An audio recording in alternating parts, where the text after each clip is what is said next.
Nous sommes donc, avec les élèves, réunis ici aujourd'hui pour la 16e journée nationale des mémoires de la traite, de l'esclavage et de leurs abolitions. La cérémonie va se dérouler ainsi. Nous commencerons par la lecture de 3 textes rédigés par les élèves des classes lauréates du concours national de la flamme de l'égalité qui portait cette année sur le thème « Esclavage et traite des crimes contre l'humanité ».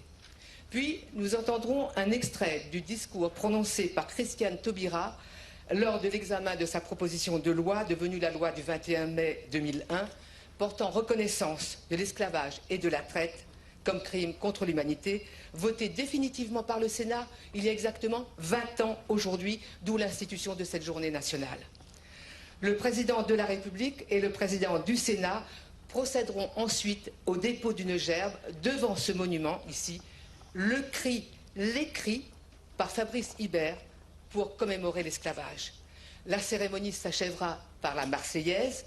Les moments musicaux seront interprétés par Madame Candice Albardier et Monsieur Edwin Fardini, qui sont lauréats du concours des voix d'outre-mer, présidé par Fabrice Di Falco, sous le haut patronage de Monsieur le Président de la République. J'appelle donc maintenant Luna Donis et Titouan Cross Duchesne, élèves de la classe de CM1, CM2, de Madame Stéphanie Dumont, de l'école élémentaire Rosa Bonheur de Savignac de Lille, en Gironde. Vous êtes lauréat de la catégorie école élémentaire de l'édition 2021 du concours de la flamme de l'égalité. Vous allez nous lire un extrait de votre projet intitulé « Une humanité amputée ». Ce projet consiste en un court-métrage autour de la notion d'humanité. Il a été écrit et réalisé par les élèves de votre classe. À vous. Chers anciens esclaves désormais libres, nous venons de découvrir ce qu'il vous est arrivé, ce que nos ancêtres vous ont fait. On a appris qu'aujourd'hui, que l'esclavage et la traite des Noirs avaient été qualifiés de crimes contre l'humanité. L'humanité, c'est nous. Des hommes, des femmes, des enfants, des blancs, des noirs, des grands, des petits, des beaux, des laids, des gentils et des méchants. L'humanité a été déchirée par un crime commis contre vous. On vous a déraciné, arraché à votre maison. Mais ça fait plus de 170 ans que c'est fini. À quoi ça sert aujourd'hui de dire que c'est un crime contre l'humanité? Dans la cour, quand quelqu'un me fait mal, je vais le dire au maître et aux maîtresses. Celui ou celle qui m'a fait mal est fâché, et il ou elle me présente des excuses.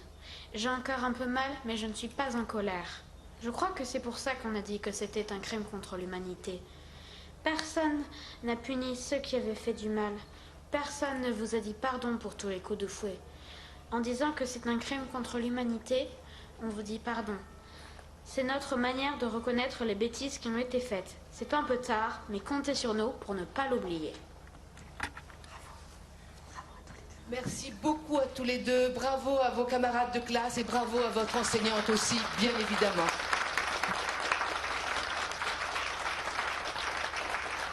Merci, merci beaucoup. J'appelle maintenant, et je vais essayer d'avoir la bonne prononciation de la Polynésie, parce que vous voilà venant de Polynésie. Vous venez encore de plus loin que nous, Réunionnais. Nous sommes loin, mais vous êtes encore plus loin. J'appelle Thea Manui Goulard et Thea von Bastoler. Vous êtes donc élève de la classe Aroué en Polynésie française et vous êtes lauréat de la catégorie collège de l'édition 2021 du Collège de la Flamme de l'égalité. Et donc vous allez nous lire un extrait de votre slam intitulé « Porté par le vent de l'espoir ». Ce projet prend la forme d'un slam écrit par les élèves de la classe sur la notion « crime contre l'humanité ». Et vous avez également prévu un clip vidéo que vous avez mis en scène. À vous. C'est un combat de sueur et de sang, d'aléas qui viennent et qui vont. Une danse sans fin mêlée de guenilles, de cris et de chagrins, de pleurs, de douleurs et d'espoir vain. Une danse où chaque faux pas est une brûlure, chaque faux geste une morsure, où chaque parole est un poison et chaque accord un hurlement. Tu es un oiseau à qui on aurait mis du plomb dans l'aile, qui n'arrive pas à démêler le faux du réel. Entre tous les mensonges, il y a de quoi être perdu. À présent, les portes sont fermées. Il n'y a plus d'issue. C'est un travail de jour et de nuit, sans aucun droit, sans aucun salaire, sans habit et encore moins de lit. Mais ta misère va plus loin que ces simples vers, car ton fardeau est aussi lourd que les chaînes à tes pieds. Des pieds à la tête, épiés par des vautours, au pied de ce mur que tu ne dois pas dépasser. Ton corps noir n'est que cicatrice blanche, et ta vie n'est qu'obstacle et branche. Tu ne peux pas fuir ton destin, et aller contre le courant ne sert à rien. Tu peux te déchaîner, tu resteras enchaîné. Tu peux courir, courir, autant que tu veux, autant que tu peux. Les rayons du soleil te rattraperont, et tu peux courir, courir plus vite que le vent. Les inarrêtables aiguilles du temps continueront à tourner à chaque instant. Bravo et merci beaucoup à vos camarades de classe ainsi qu'à votre enseignante, Madame Valérie Delannoy. Vous êtes donc en classe de 4e en Polynésie. Merci et bon retour. Et vous saluerez tout le monde pour nous. J'appelle maintenant Cheryl Emana Douvé et Amin Toumlisbaï.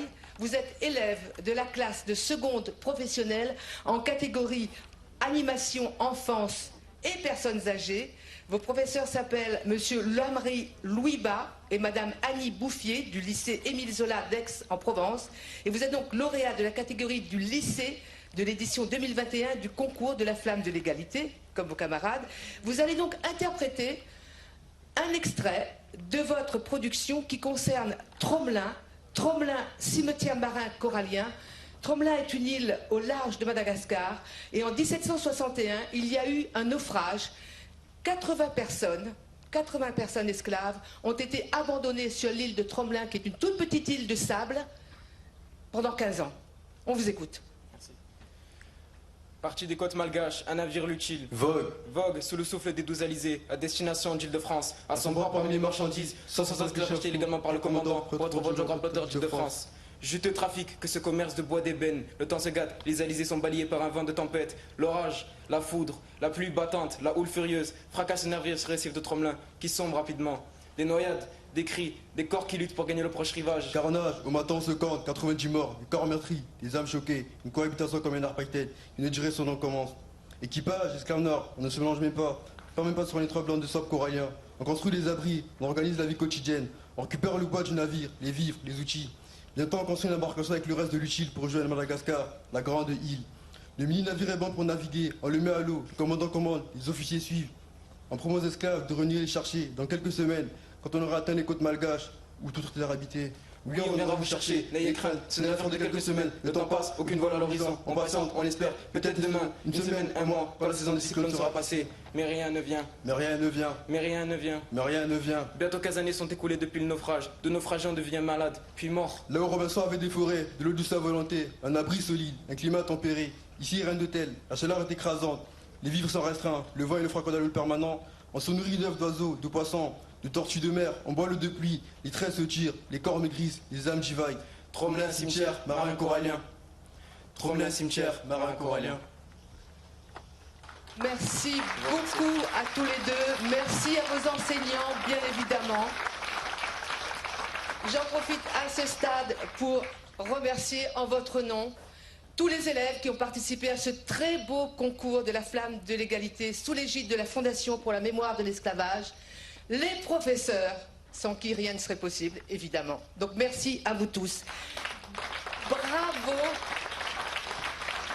Bravo aussi aux élèves et aux professeurs qui ont eu des prix spéciaux cette année pour la qualité de leur travail artistique et qui sont ici, les élèves de 4e et de 3e du collège Louise Michel de Clichy-sous-Bois pour leur projet Why I'm Not Free As Well, un work song qu'ils ont écrit et mis en scène dans une vidéo, et puis les élèves du lycée du Dauphiné de Romans-sur-Isère pour leur projet Les Portes de l'Enfer, un rap sur l'esclavage qu'ils ont écrit et dont ils ont réalisé un clip. Nous allons maintenant entendre la... Allez-y.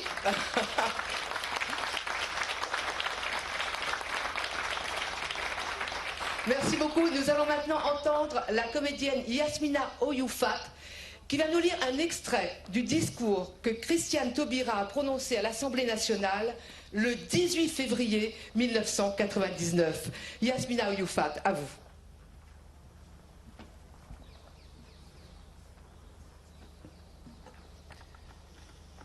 Nous sommes ici pour dire ce que sont la traite et l'esclavage, pour rappeler que le siècle des Lumières a été marqué par une révolte contre la domination de l'Église, par la revendication des droits de l'homme, par une forte demande de démocratie, mais pour rappeler aussi que, pendant cette période, l'économie de plantation a été si florissante que le commerce triangulaire a connu son rythme maximal entre 1783 et 1791. Nous sommes là pour dire que si l'Afrique s'enlise dans le non-développement, c'est aussi parce que des générations de ses fils et de ses filles lui ont été arrachées. Que si la Martinique et la Guadeloupe sont dépendants de l'économie du sucre, dépendantes de marchés protégés, si la Guyane a tant de difficultés à maîtriser ses richesses naturelles, si la Réunion est forcée de commercer si loin de ses voisins, c'est le résultat direct de l'exclusif colonial. Que si la répartition des terres est aussi inéquitable, c'est la conséquence reproduite du régime d'habitation. Nous sommes là pour dire que la traite et l'esclavage furent et sont un crime contre l'humanité. Que les textes juridiques ou ecclésiastiques qui les ont autorisés, organisés, percutent la morale universelle.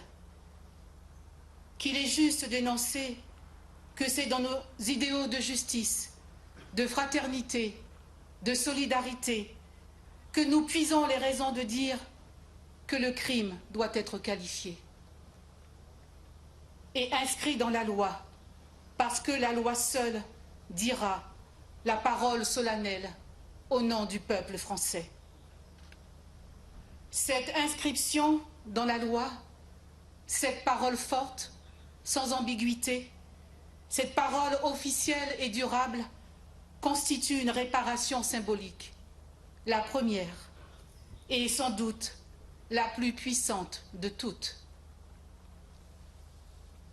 Mais elle induit une réparation politique en prenant en considération les fondements inégalitaires des sociétés d'outre-mer liées à l'esclavage, notamment aux indemnisations en faveur des colons qui ont suivi l'abolition.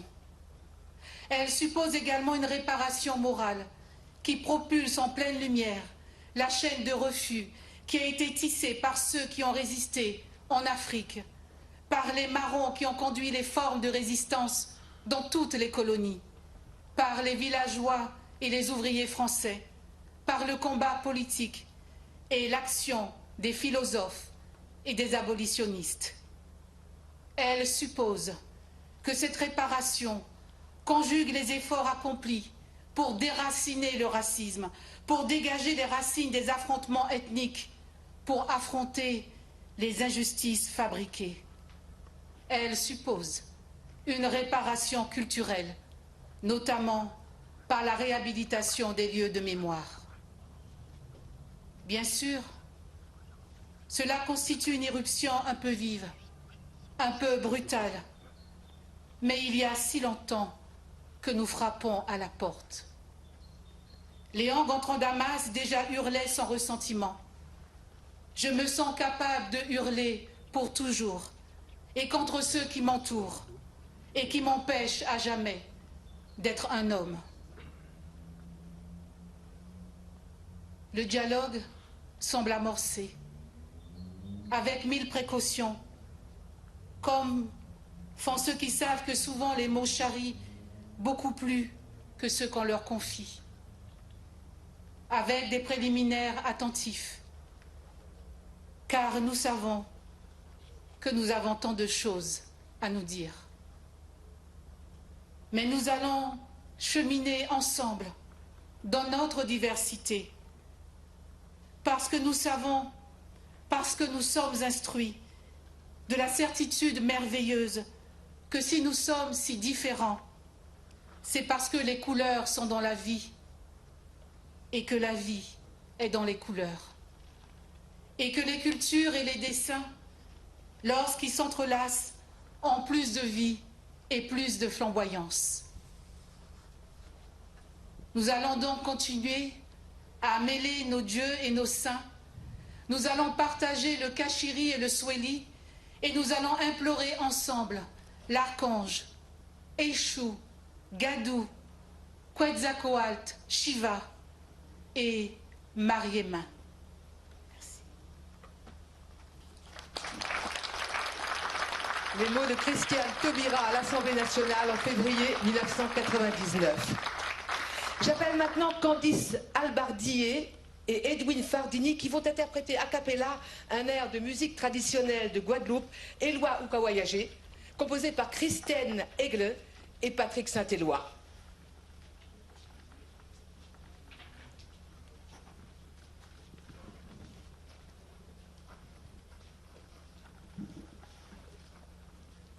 Candice Albardier et Edwin Fardini, Éloi Oukawayagé.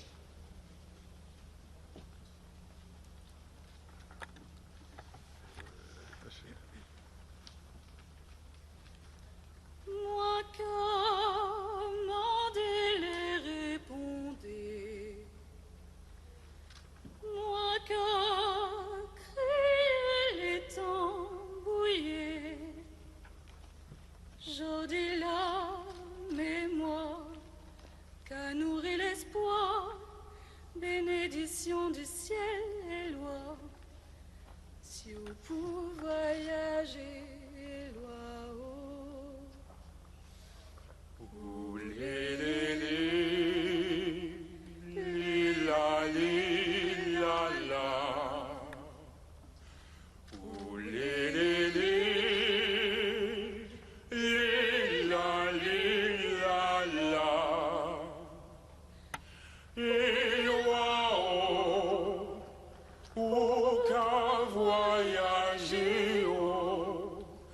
Bénédiction du ciel et loi, si on peut voyager, loi,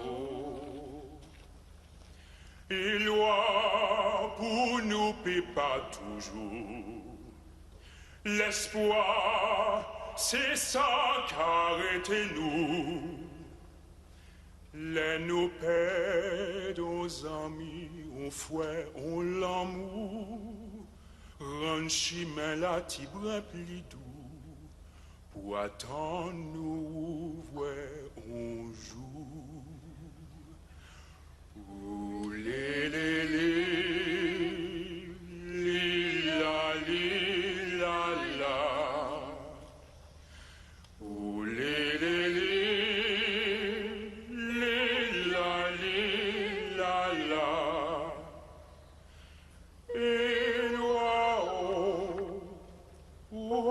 Qu'à voyager, bénédiction du ciel et loi, si on peut voyager, loi. Chaque fois qu'on a qu'à quitter nous, chagrin et larmes coulent pour vous. Pas sous ça, ça qui n'est plus loin. La vie qu'a fini et ça bien, nous qui ouvrons des mains. Ouh, li la la. Ouh, et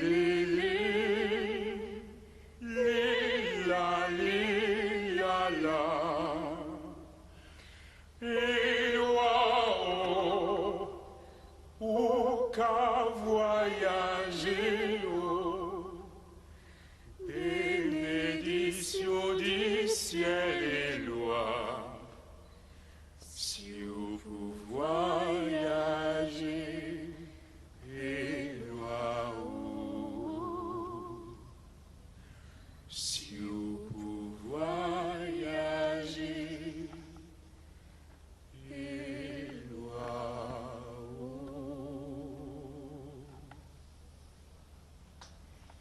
Candice Albardier et Edwin Fardini.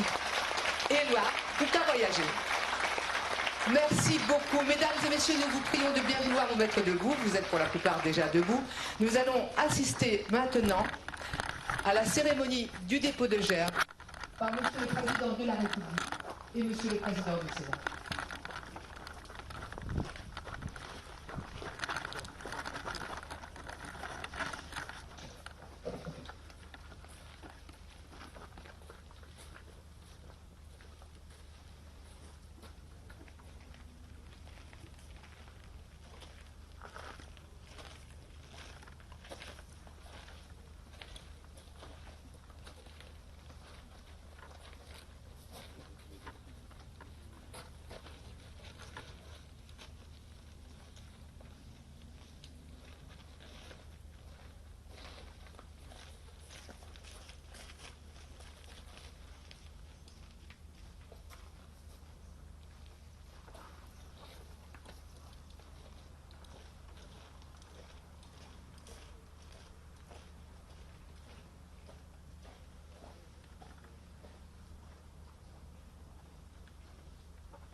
Sacré